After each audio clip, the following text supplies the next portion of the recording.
Matt, how are you Good morning. doing? Yourself?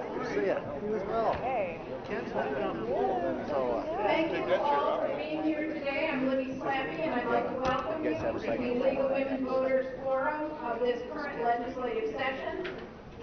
The League is a trusted political organization whose members do hands-on work to safeguard democracy. We are directly involved with shaping the important issues to keep our community strong. All members of the community are invited to join the League of Women Voters. Our partner today for our forum is the Cedar Rapids Civil Rights Commission, represented by Janet Abejo-Parker. Janet is in the back with the green shirt on. Everyone say hi to Janet. If you have particular questions for Janet and are interested in knowing more about the Civil Rights Commission, you may visit with her after the forum. Just as a reminder, the Civil Rights Commission is a city commission, and if you feel you have been discriminated against in areas of housing, employment, public accommodation, education, or credit, please talk to our friends at the Civil Rights Commission. Thank you for being here today, Janet. All senators and representatives in our state legislature who have constituents in Linn County were invited to attend today's forum. So thank you to all of you who are with us today. We know you have busy schedules when you're home, and we appreciate that you carve out time for us. We also want to thank the staff at Mercy Medical Center for their help with arrangements, and certainly to Mercy Medical Center for providing this space to us. Now you'll see that there are cameras around the room. This forum is being recorded and streamed on behalf of Mediacom, and I'm on by Pro Video, and recorded by Neighborhood Network News. Instructions on how to stream or see the forums are located at our league table. To follow our league events, you need to like us on Facebook. We do provide Government 101 sessions prior to our forums, and that information is also on our Facebook page. There is additional information about the League at the tables in the back. If you're interested in League of Women Voters activities, please avail yourselves of our representatives there. And then information outside the room, you probably saw the DOT project when you came in. That is our interest survey. We hope that all of you participated via sticky dot on the interest posters as you entered. We will report the tally of those interests at the end of today's forum, and we will provide those response compilations to all of our representatives and senators here today. So let me cover kind of the workings of how this forum will go forward. Each legislator will have 90 seconds for opening remarks. We have timers seated at the front of the room. I know legislators know that they need to keep an eye on the timing paddles there, and you will be cut off if you go over your time. After we've heard from all the legislators present, then the floor will be open for questions. All of you were given the opportunity to take a yellow question sheet as you entered. If you have questions, we have representatives waving them. You can certainly ask more than one question. If you have questions to be picked up, simply hold them up and one of our representatives will pick them up. Those will be sorted by topic, and if we have a number of questions on a particular topic, yours truly has the joy of combining all those questions into one. So we'll see how we do on that. Those written questions then will be posed. The legislators will have 90 seconds to respond to those as well. Now, legislators, I do encourage you to pass if someone preceding you has answered the question in a way with which you agree. That will simply save us time and allow us to get to more questions. We ask that legislators confine their statements and responses to the relevant issues and refrain from personal attacks. Now, you, the audience members, who's got a cell phone, who's got it turned on, who's going to be the first one to interrupt the meeting because your ringer is going to go off. You might as well identify yourselves now so we can chastise you publicly, or you can turn off your phone now. Did everyone hear that? Turn off your phone. Thank you. Thank you. And again, this is about civility. Audience members, there is one time for clapping, and that is at the close of the forum. If you would like to express your agreement with what is being said, you're welcome to wave your hands like this. It's the silent agreement. No booing, no catcalling, no audible signs of disapproval, because that takes away from the very short time that we have together. And I really mean that. So if anyone next to you boos, throw them out. Now, you are encouraged to submit your questions. Many times your question doesn't get asked because there wasn't the critical mass. Please stay afterwards, talk to individual legislators. Many of them have the time to stay after the forum. Any questions? Everyone ready to go? Cameras ready? Okay, well, the League of Women Voters does thank our legislators. Let's clap for them now, too.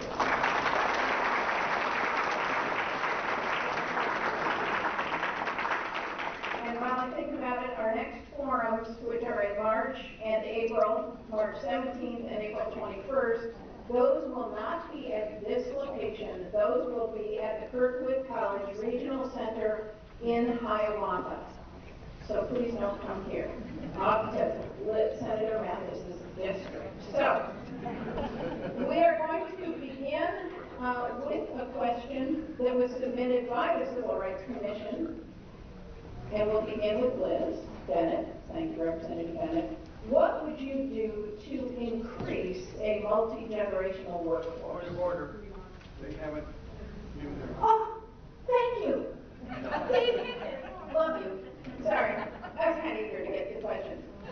How about 90 seconds of intro? Okay. Starting with Representative Bennett. Thank you, Dave. Okay, so I should introduce myself and then we're going to go down the line? Correct. Okay, very good. Let's get the microphone here.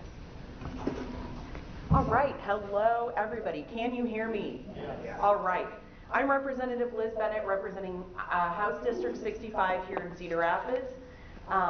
Really appreciate seeing all of you here today. I think I've received emails from a lot of the folks I see out here today, so thank you very much for that. It's been a busy session. From my point of view, I've been busy looking at making sure that some things that I consider harmful hopefully did not make it past the funnel, and a lot of those things did not. So that's a good thing, but we also know that things don't always stay dead. So taking a close look at a few things. All right. I'm Senator Liz Mathis. How many teachers do we have here this morning? Just watching CNN this morning and the things that are unfolding in Florida, I'm sure that you think every day about your safety in your school classroom.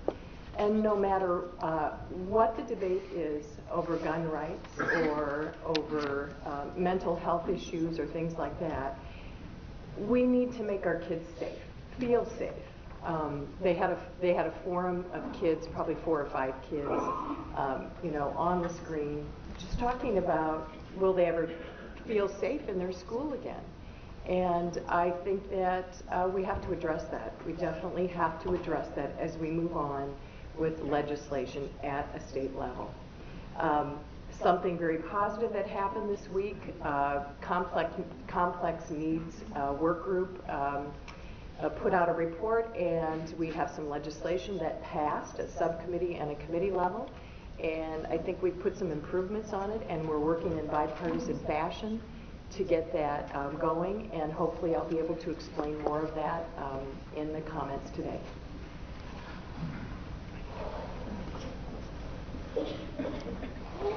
My name is Louis Zumba. I represent House District 95, which is mostly the rural area of Linn County. a little bit of Buchanan. I too have been the chairman of many committees, so I've been busy doing that. And when I have extra time, I've been working at passing I-Wills, which is our water initiative. I've spent a lot of time doing that this year. Thank you. Good morning, Todd Taylor. My district is House District 70, most of northwest part of southwest Cedar Rapids. As kind of what was mentioned, this is final week, and so we have certain bills that have made it through the committee process, or those that are still trying to get through. If they make it through the funnel, they'll go to the committee and go to the floor committee. I can't not mention this. Today this is the anniversary of the cutting of Chapter 20 in our public sector collective bargaining law, which was a horrible piece of legislation. And I think we're still seeing the effects of that today in our local schools and their bargaining. And we want our teachers to have a handbook. We want them to have a contract even with this new law. So I wanted to get that plug in there on the anniversary of that bill. But we'll have other questions I'll be happy to answer. And thank you for all of you for being here. Good morning. Excuse me, I'm Wally Linn, state senator for basically the west side of Cedar Rapids and some other communities. What bothers me, I know I have a friend that head of appropriations in Illinois, Donnie Truck. He's retiring, quitting, because things are so bad financially. We seem to have that problem here, and we've got to do something about it. We want quality everything, quality education, quality health, and so on. And in order to do that, you have to have revenue to do it. And we have to head that direction. I know that I said just before that I was here when we had 3% sales tax. I voted for 4. And I was here and voted for 5, and I voted for 6, and it doesn't seem to catch up with itself. I don't know what kind of rules you need to make sure that your revenue source and your expenditures match up and keep them in the same order. So, anyway, 15 seconds, thank you. Good morning, I'm Rob Pope, State Senator from Cedar Rapids, and it's good to see you all here. Obviously, this week was a fun week, and there were a lot of hot-button issues that came up. I happened to get into the bill, on the bill that they brought out of the Senate Local Government Committee, that so-called Religious Freedom Restoration Act, as if people in this country and the state aren't sort of free to exercise their religion. It's really about discrimination used in the name of religion. And there were a lot of issues like that, and we can get into them one by one, but I want to emphasize that I still think the significant issue pending in the legislature is these mid-year budget cuts to the universities, community colleges, courts, corrections, human services, the DNR, Ag Department.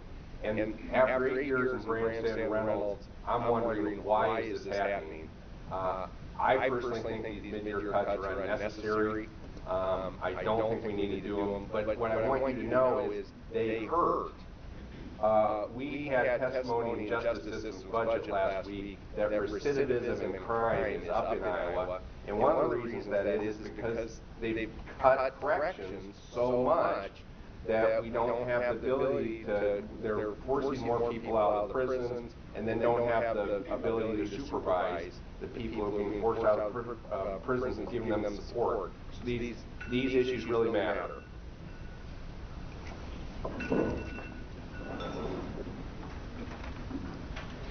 Good morning. My name is Kirsten Running Marquardt, State Representative, mostly Southwest Side, Fairfax, Walford. I also had a busy week, just like many of the other legislators who are sitting up on this board. First, I want to thank you all for being here. It's critically important that people participate in their government, and you all are doing that, and things are healthy here in Linn County because of that reason, because we can have, discourse, back and forth, communicate, and I really appreciate the League of Women Voters for providing a forum for this to happen in. It does matter. don't want to repeat what anybody else says, but I do want to let everyone know that there are two things. One, there's going to be a public forum, a public hearing, to go over some of the cuts that in the de-appropriations bill that Senator Hogue was just talking about. It's a public hearing. It's going to be at the Capitol Monday at 11 a.m. And so some of the proposed cuts dealing especially with the regents and corrections, and there's a whole list of it. If some of those, if you've seen those and they've affected you in your life, we'd like to hear about that, and you have an opportunity to speak publicly if you can sign up in time.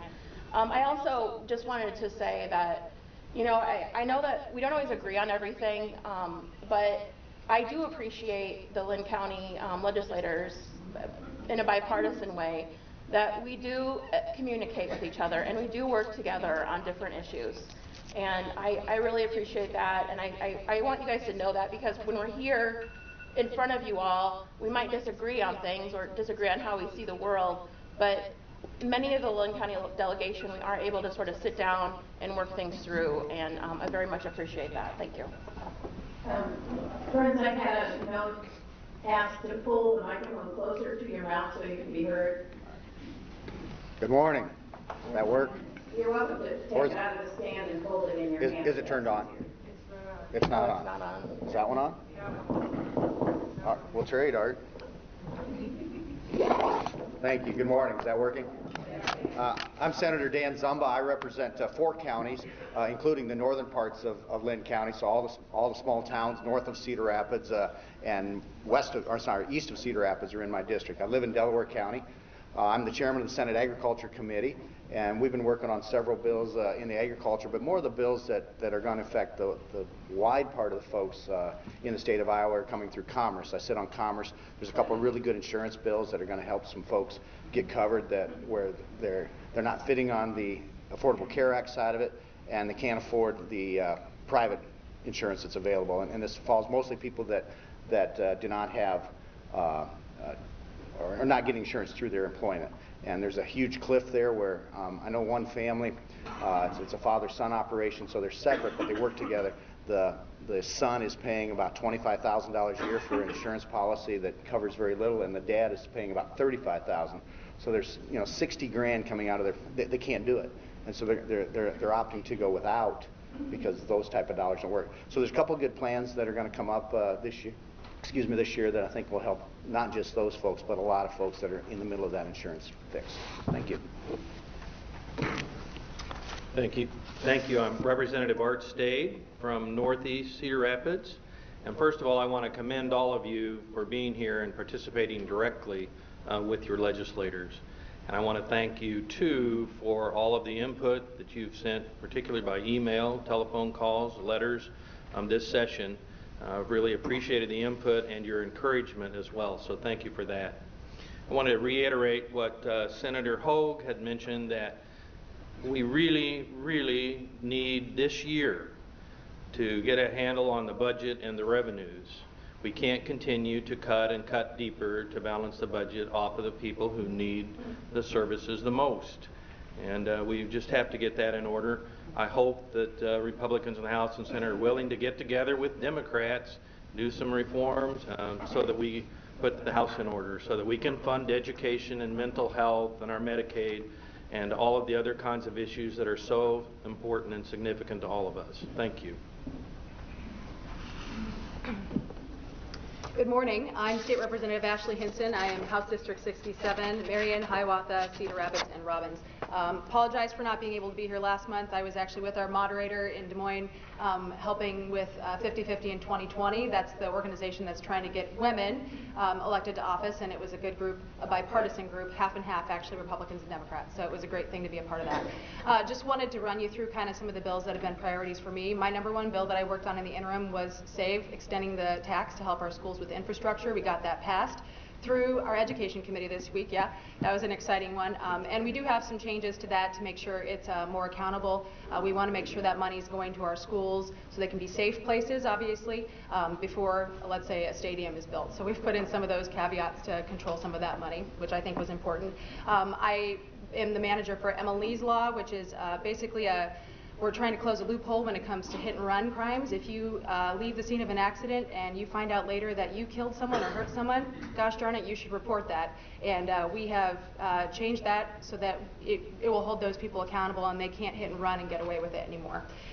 One thing that's passionate for me, I am trying to put a victims' rights amendment to our state constitution.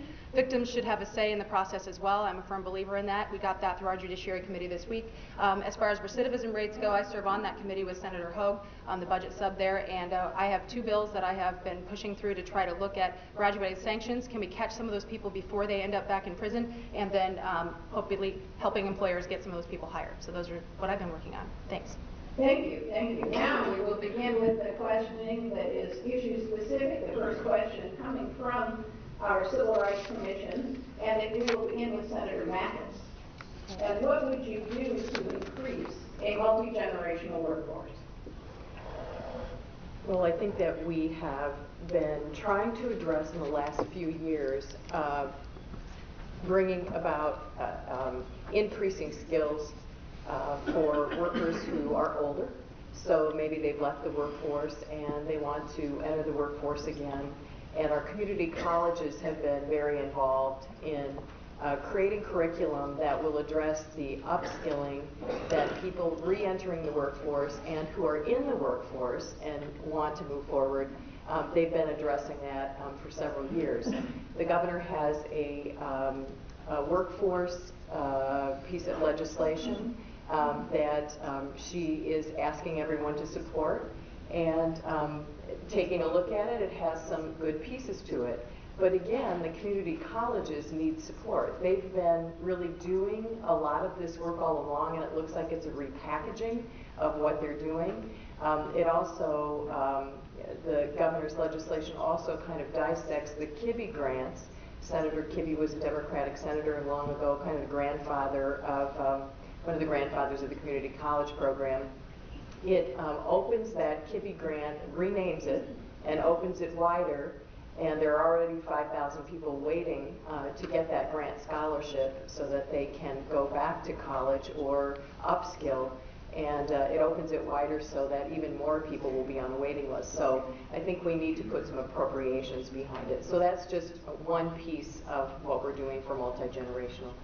Thank you, Senator. Multi-generational, coming from the farm, that just seems normal to me. I'm a 5th generation farmer, and I wish all businesses could be like that. You learn from the older ones, you pass it down to the younger ones. The governor does have a plan. I believe it's Future Ready Iowa. I would agree it needs to incorporate the community colleges. They are the foundation for our workforce, and I look forward to working with her and incorporating the colleges in that. Thank you. So as I understand the question, it's to support multi-generational workforce. You got to vote for people that are not going to cut community colleges and regions. That's kind of the bottom line. I heard this last week from the president of Kirkwood and some students and faculty that these cuts that we're going to impose on them, they were made aware of that about 3-4 weeks ago. Whereas some of these agency cuts, which aren't any more pleasing, they've been working on those a little bit since October, so there's a little less of a surprise, it's no less of an impact, especially late in the fiscal year, but the community colleges were cut out of that, so I think their impact is super negative, and then late in the fiscal year. That's going to put tuition out of reach for some folks that may be coming back into the workforce, so that's part of the multi-generational piece of that question. But we can't cut, I'll use an ag term, you can't get rid of your seed corner. How's that go? You can't eat it. Well, you got to feed the system, and our system creates jobs and training, and that's what we need. So cuts to community colleges is the problem.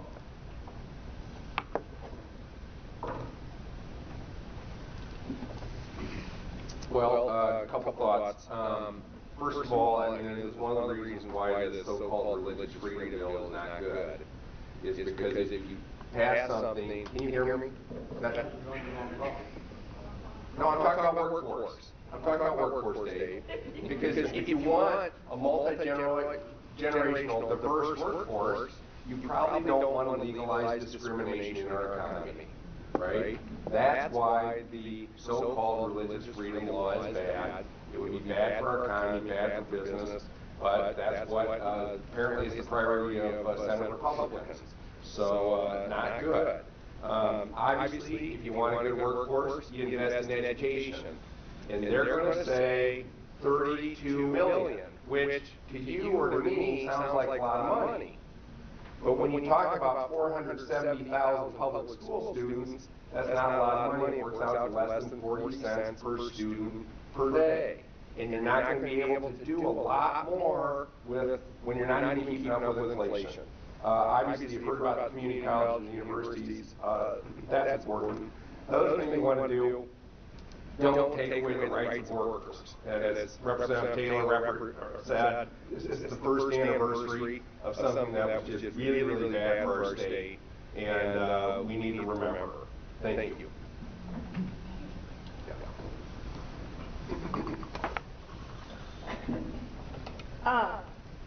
So I'm excited, number one, that we're talking about workforce development, workforce issues. It's not always the most sexiest topic at forums to talk about or what people really want to talk about, but we really need to do a couple things. One, we need to not only invest in community colleges and in our regions, but we need to invest in them in ways so that we show them why it's important for them to stay here and be a part of Iowa's great future, and that they're critical to that. We need to welcome new Iowans to us.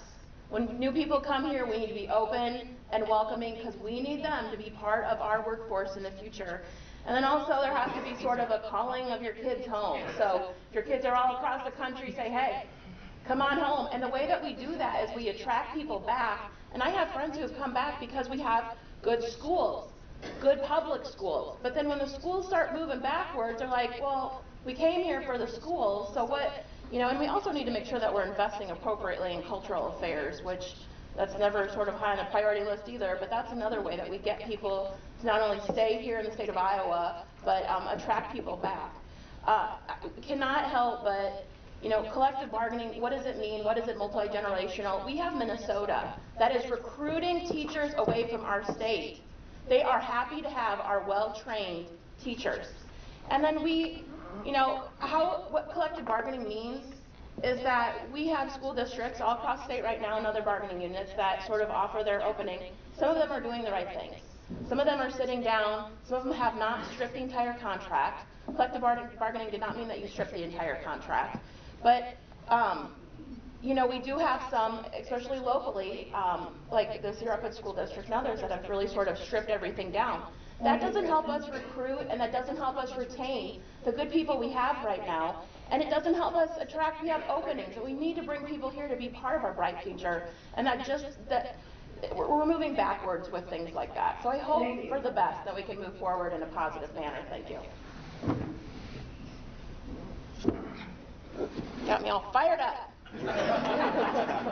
A lot of good comments being made here, and a lot of them are things that we can apply and go forward. But I think one of the things we need to continue to do is look at our families and our children and make sure that we guide our children into the careers that are available here in Iowa. And for years and years and years, we maybe gave some of our kids an illusion that they can go places and do some things that really didn't turn into a great career. And so we left this gap. All of a sudden we had a bunch of people trained and not in the areas that we needed them. And so I think it's important as parents and families that we take a role as parents and guide our kids that these are great careers, whether you want to be a welder or a nurse or a doctor or a painter, and make sure that we teach them. Go to this community college, go to this university, because there's a great career behind it. So along with government offering programs, we want to make sure that as parents that we show our children a great career path. I think behind this is the assumption that working will provide for your family, that you'd have a family-sustaining job with a good wage. And I would start with that. And then multi-generational, I don't think you can pick and choose. I think that you'll need to start with a universal preschool where kids get an opportunity to get a good start in school, that you fully fund your K-12 system so that they're not always trying to catch up or cut but they have an opportunity to expand good programs and to help kids with remediation and other things that will improve education. Well, that also means supporting our community colleges and they having the programs that we're talking about, and apprenticeships and internships and other things that bring kids in connection with employment and being able to choose a pathway in community colleges. It also means supporting and not cutting our universities for those students that make those choices for a career in life. And it also includes, after that, to have opportunity for those that are working to improve their skills, to get better jobs and better pay, and that also includes our community colleges and the work that they do. So I don't think you can pick and choose. We have a whole system that needs to be supported in education. Education is the key to the workforce and to the economy. Just a couple of things that I'll add. I know that we've been down the line once already, heard a lot of these things already. I want to go back to the bill that I'm working on. I think the biggest thing we need to do to address multi-generational workforce is reduce barriers to employment. I think I've heard from a number of employers they're maybe afraid to take a chance on someone who just got out of prison, for instance, who wants to get a job, has paid their debt, is ready to go. And we need to do what we can to make sure that they can get a job and contribute to society. Those community connections are what keep them from going back. But we also have incredibly low unemployment, so we need to make sure that we are making those matches, creating those connections for them, and then hooking them back up with the community support that they need so they can become a contributing member again. So the bill that I have, again, I'll run through it real quick because it's going to make it through, but it would basically protect employers who want to hire somebody with a criminal background, and then if a lawsuit is brought against them, then that wouldn't be held against them in a civil suit. So they can take a risk, hire somebody who might need a job, and get them back working again. I think that's incredibly important. I think as far as supporting our educational institutions, I agree with that. I think that they also need to be responsible on their end too. I think there was just a study this week that I heard from a number of constituents on about being way above the cost of inflation in terms of increases in salaries. So I think it's important to balance that with our support. So I think considering all of things long term, those have a huge impact long term on sustainability in funding, and we have to be smart about that. We can't get the cart ahead of the horse. Thanks. All right, thank you everybody else for those comments. Art Stage really nailed it. Ashley Hinton, just want to give you some props for some of the bills that you're working on. I know some of those bills are bipartisan, so just want to give you some positivity and appreciation for that. We can all use a little bit of that. So I want to cover two things. Number one, kind of our younger workforce. Representative State was absolutely correct that we need to be funding education from preschool all the way through college. We've cut on the table to our community colleges and our Regents universities, and that's going to result in greater debt for students, something that I'm sensitive to as one of the few members of the State House or State Senate who are paying off a considerable student debt. So that's really difficult. It limits people's choices, and we need to make sure that we're funding our community colleges and Regents institutions, number one. Number two, as has been mentioned, when we're thinking about keeping our workforce here, our bright folks who are going through our great Iowa schools, we need to make sure that we maintain Iowa as a welcoming state. Some of you may know that I'm a member of the LGBT community, and the RCRA bill, which is basically a license to discriminate, would basically say that, maybe if somebody doesn't agree with me being a person who's LGBTQ, maybe they don't have to hire me. Maybe they don't have to rent to me. Other colleagues that I have, maybe they shouldn't come here and work in the state. So we absolutely should not go in that direction. And then my final thing is that it should be noted that since about 2011, we've actually cut 244 jobs from workforce development. So this issue of making sure that our revenues are sufficient to make sure that we can get folks going in the direction they need to go is crucial. Okay, as you might imagine, there were a number of questions relative to gun safety, violence in schools. We'll start with Representative Zumba, and I'll kind of let you pick and choose what you want to respond to in this multi-pronged question. It runs from why does anyone need to have an AR-15 for their personal use, to when are you going to ban all assault weapons, to do you support retaining Iowa's current background check and permitting system? So, pick and choose. That's a wide choice. Yep. Boy, I almost asked for you to give me that one more time. But I'm not going to. And I'm gonna, can I add my own choice that kind of rolls them in together? Knock yourself out. Obviously, the events that happened this week, gun was the weapon of choice of that person. I have a bigger issue with that, which I'll just bring it up, and it does have, it incorporates a bill that I've been working on since I was elected. I think mental health is what enters into this as much as your weapon of choice. And I think it's poorly funded in the state of Iowa. We need to do something else. I think it could be incorporated with the sales tax increase, which is where I was at with the iWills part. And I think many of the outrageous things that happen across the country when it comes to gun use, especially at schools, has an underlying problem of mental health in it. And I'd love to go into it more, but we're pretty limited. But I think we need to start there. Thank you.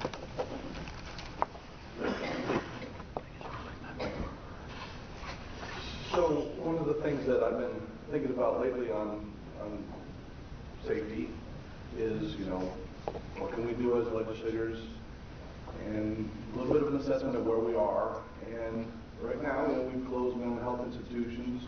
We're going to close 30 counties worth of courthouses. We're going to, you know, keep our prisons short-staffed. And we've had 8 years of decline on our investment in K-12 education. And these aren't exactly easy to connect the dots, but I'm trying to make a point in my thinking here that, you know, a lot of people don't want government to work, and they don't want systems in place to help people with needs, whether they be counseling or mental health or other aspects. There's a lot of different things that we can do as a society on these things, and it does involve, you know, spending money on institutions and systems in place that help people, and we're failing on that. And so I'm still struggling with it. I don't have a full understanding of what to do. It's multi-pronged, just like the question, multi-pronged answers to this, but those are the things I'm trying to work on, and I think it has a bearing, so I can suggest that we get involved and show up and vote and participate, and, you know, the stop button is there, so I'll end there.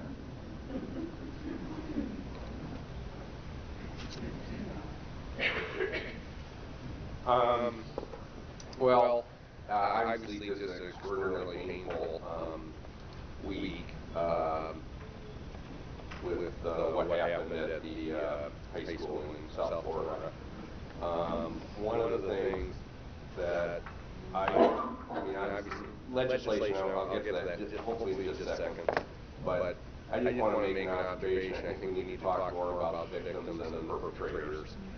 And one of the people I really want to focus on was, it struck me yesterday as I was reading this, I'm sure you've all been reading about and watching it, 14-year-old girl, Elena Petty, and the picture that the Washington Post used of her in the article was her participating in disaster relief after Hurricane Irma, right? And isn't that what we want our kids to be doing, 14-year-old kids to be embracing sort of community service? And she's just one of them. I mean, it's just heartbreaking stories. There are 3 firearm-related concepts still pending in the Iowa legislature. Number 1 is a constitutional amendment that would be broader than the Second Amendment. I think that's a mistake. I think we need to preserve the rights for a future legislature to enact reasonable gun regulation under the Second Amendment. Number 2, there's some firearms in courthouse legislation. The court said no. And then number 3, transporting firearms to schools. And number 4, I hope the permitless carry legislation, statutory permitless carry legislation that did not come out of committee in the Senate on Thursday will not show up again later. Thank you.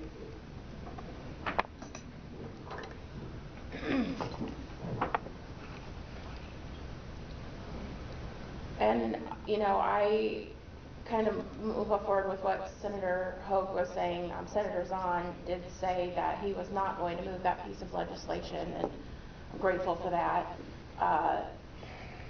You know, bills that keep passing the Iowa legislature these last few years include things like making it easier for people to get AR-15s.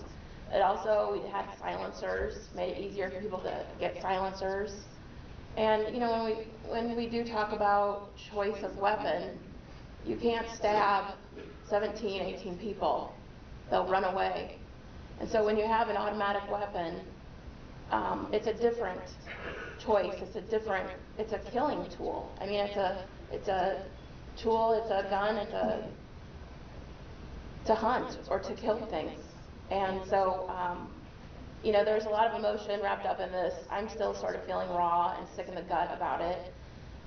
We have to, instead of putting Second Amendment rights above all other rights, we need to come down, we need to sort of sit together like we do on some other issues and talk about what's best for our children. Thank you.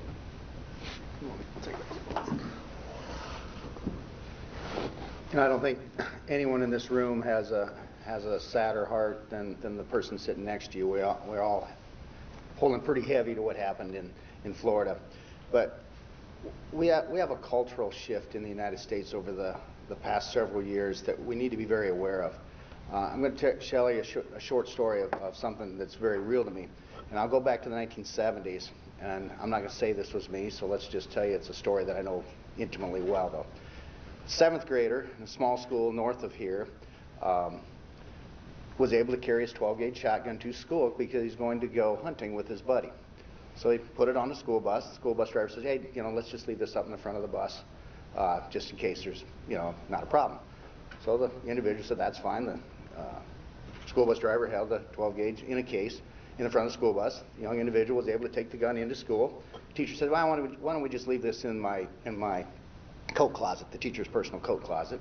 And the student said, yeah, that's fine, that's wonderful, along with a box of shotgun shells that went with it because he and his buddy were going to go hunting that weekend. So it stayed there in the teacher's closet the entire time. After school, the teacher handed it back to him. That young individual carried the gun across town to the neighbor's house, and they went hunting that weekend, and later on through the weekend, the parents came and picked them up and went home. So it's not the gun that was a problem, it's the culture of how they should be used. And you see this happen again and again and again.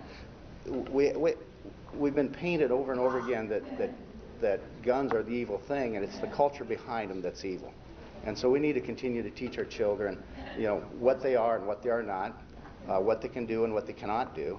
And so, you know, as parents, let's make sure we're educating our kids about proper use, about proper handling, about proper ownership, and move on from there. Thank you. Well, so what happened in Florida was about real kids going to school where they should be safe. And I think this is probably the 18th school shooting this year. Check the statistics. So it continues. And I don't think this will be the last one.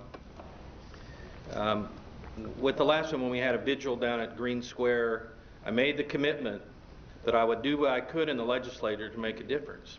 That common sense gun regulations, common sense ones, even those without confiscating guns, but preventing from getting in the hands of wrong people, would help reduce at least some of the violence with guns. So I introduced 6 bills, including one on the bump stocks and other things that speed up the rapid fire on a gun. Some other gun safety issues, like even having to report if you've lost or stolen one. common sense things, including another bill that was ignored. All 6 of these have been ignored in the Iowa House, didn't get subcommittees, but one that would provide for extreme risk protection orders that may, in a case like the ones that we had in Florida, may have made a difference, where if someone who's acting threateningly, talking about committing suicide or hurting others and has guns in their possession, that a family and the courts could intervene to confiscate those guns for a period of time until that person is no longer an extreme risk. These are the common sense kind of things that would help, and I hope that the other legislators will join me instead of the direction we've been going, which is just the opposite. Thank you.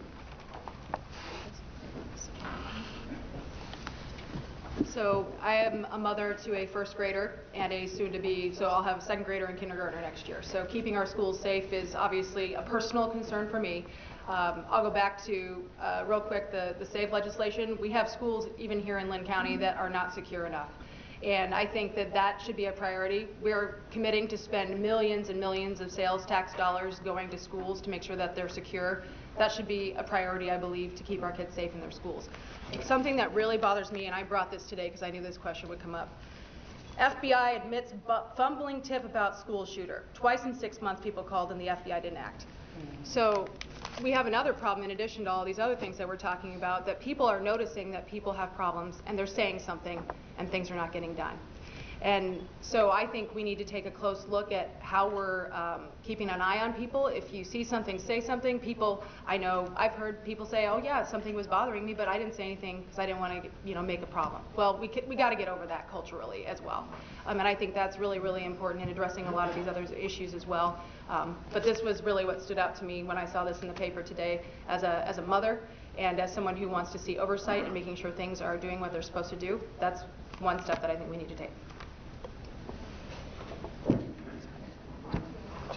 All right, this is really important. The NRA is framing this as a mental health issue. Okay?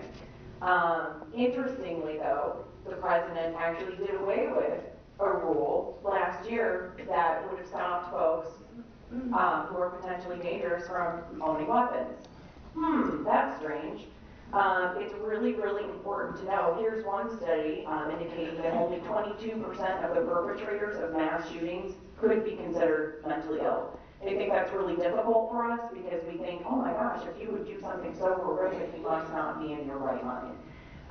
In reality, what's really, really sad is that folks who have mental illness are more likely to be a risk to themselves. So it's not that we don't need to fund mental health in the state of Iowa, because yes, we absolutely do. That absolutely needs to be a priority for us in the state of Iowa and in this nation. But don't take the bait of framing this as a mental health issue, because the research just doesn't support that. Other nations have folks who have mental health issues as well, but we're not seeing schools getting shot up all over the globe. This is an American problem. So I think we need to look at common sense gun legislation, folks. I sat on the subcommittee for House Joint Resolution 13, a constitutional carry bill that would make it really difficult potentially to enact just common sense legislation. So please, if you take anything from that, it's that don't believe the hype.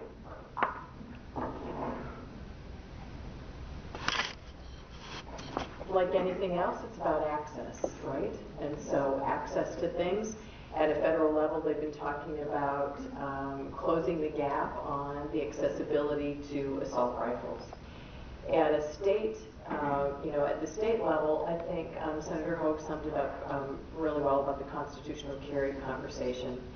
But I would like to talk about the mental health piece of this, because last week, we had parents Leslie and Scott Carpenter come to a subcommittee meeting, and they are afraid of what their son is going to do. Joan Becker and I worked on a bill 2 years ago so that it would give parents more access to decision-making around their children's mental health condition, because she just didn't know the extensive medical record of her son. She wasn't availed to that.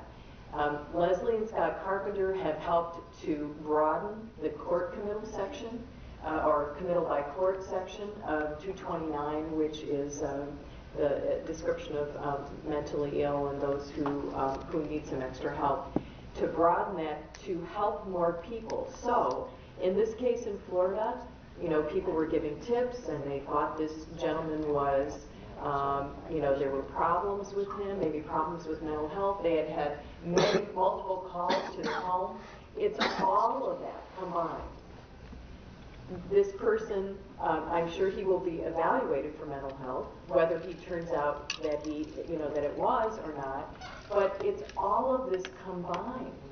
It's not just one thing, and every case is different. So I would say we try to do whatever we need to do around gun safety, and we need to consider children here. Like I said at the very beginning, oh my gosh, they're really scared to go to school. It's one thing to do a tornado drill, but it's another thing to do an active shooter training drill.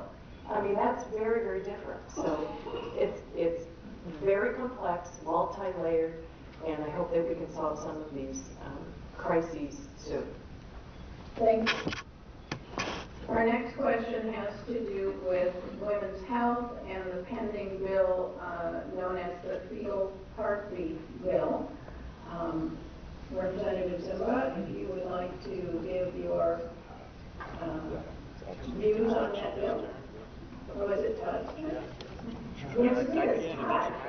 You dodged the bullet. You know more than I'll give my opinion eventually. Good job.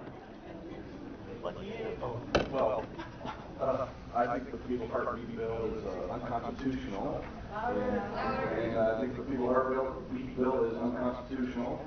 And that's pretty much sums it up right there. We're going to be seeing several, if this bill advances and continues to advance, it could be attached to other funding bills later in the session, and so something we've got to watch out for. We've seen a few years of declining access for women to have access to quality health care, and that's a problem. So I don't think we should pass that unconstitutional bill.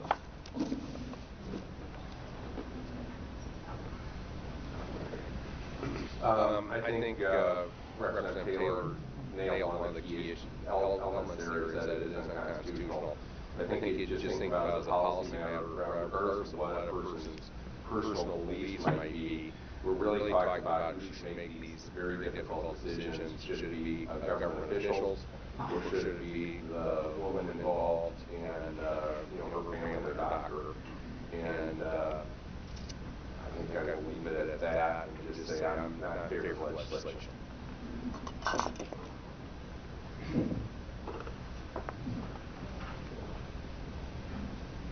I also am not in favor of the legislation, and these are tough, hard, horrible sometimes decisions that families have to go through. And I don't think legislators, neither at this table or in Des Moines, need to interject in the conversations that are going on between families and their doctors.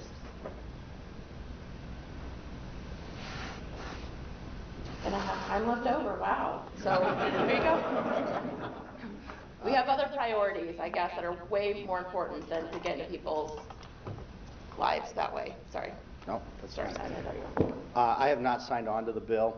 I'm not sure if it's even going to come up for debate. There's been real discussions about it, and when you look at moms and you look at babies and looking at the rights of both of those, that it bears a fair discussion. So I haven't signed on to it. Certainly want to see it in more depth before I make a commitment. I'm a no vote on the bill. I've had advocates that have come to the Capitol for this bill, and they expressed to me that they know that it's unconstitutional, and that's one of the reasons that they're passing it, so that it can be appealed to the Supreme Court and that they could reverse Roe versus Wade. That may be the intent of the bill. I'm not sure. I think you find when you have 150 people at the Capitol, you have a variety of opinions on the same issue, even within your own political party. So that's exactly what exists in our Republican caucus in the House. You have people who think we went far enough last year, and then you have people who want to do this bill as well. So I have what I like to call a constituent advisory committee that I consult with I have experts on that committee. I see a couple of them in the room actually who serve on the committee, but I reach out to them. One of them is a OBGYN specialist at the University of Iowa. He's a researcher for preeclampsia, and one of the things I have reached out to him and we've had serious conversations about is the science behind it. When can you actually tell all those questions that exist around life issues? And so I think right now, from my perspective, I'm looking at the science behind it and trying to figure out if that's something that we can actually craft a law to tailor. And right now I don't think this law does it, and I would probably be a no vote on the way it's written right now.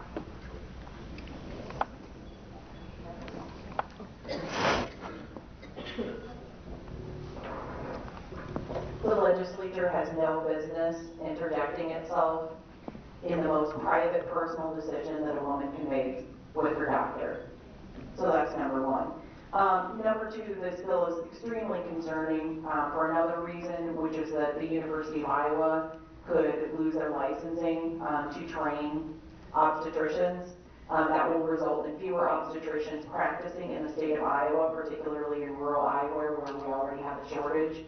I watched the video of the subcommittee for this bill, and it was just so apparent to me why legislators should not be making medical decisions for women, because some of the senators on that panel seem to think, hey, well, if that was the cost of losing it, that would just be fine, because they just can't think of any reason, why somebody would need to terminate a pregnancy. We know that pregnancies can be very dangerous, and that is why that is a personal, private decision to be made between a woman and her doctor.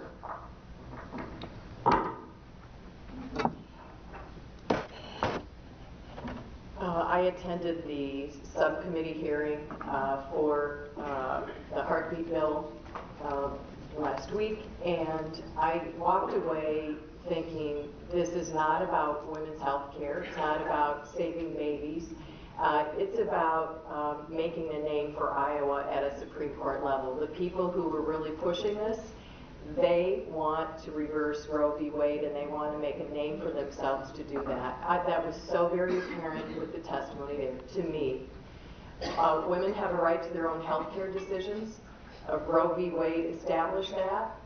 I don't think that I would tell any man in here whether they could get a vasectomy or not. I think that, we're women, it's a very private decision that women make, and it is legal and it is safe, and that's it. Well, I gotta go. Oh, I'm sorry. I don't want to dodge the bullet. Wow, Liz made that pretty personal. Well, not just for me, for any man up here. Or up there. No. Well, I almost forgot what the question was there. Do you support the heartbeat bill? Last year, I did a forum in Mount Vernon, of which many of the people there asked that I do my own research on Planned Parenthood. And I would say that I did do that, and I will do the same thing to this bill. One thing on a personal note, when I became a legislator, and I sat in that room, we were talking about Planned Parenthood at the time, but I'm the father of 4 daughters, and that certainly, that's why somebody made this real personal. Can you look at things with a little different view of just the simple yes or no? Thank you. Well, we are closing in on our hour, and I thank all of the legislators. I want to finish our forum with the results of your CDOT interest survey. I think it should come as no surprise that the number one concern had to do with mental health funding, and that 87 people agreed that they wanted more mental health funding, and legislators will get a copy of the results here. The second concern was more funding for K-12 schools and for colleges. 71 people said that was a concern. The third issue had to do with reproductive rights for women, and 70 people agreed that they wanted full reproductive rights for women. And then the fourth was the 60 people who agreed that they wanted licensed to carry people, that they did not want licensed to carry people allowed to take guns into school. 60 people said they did not want that.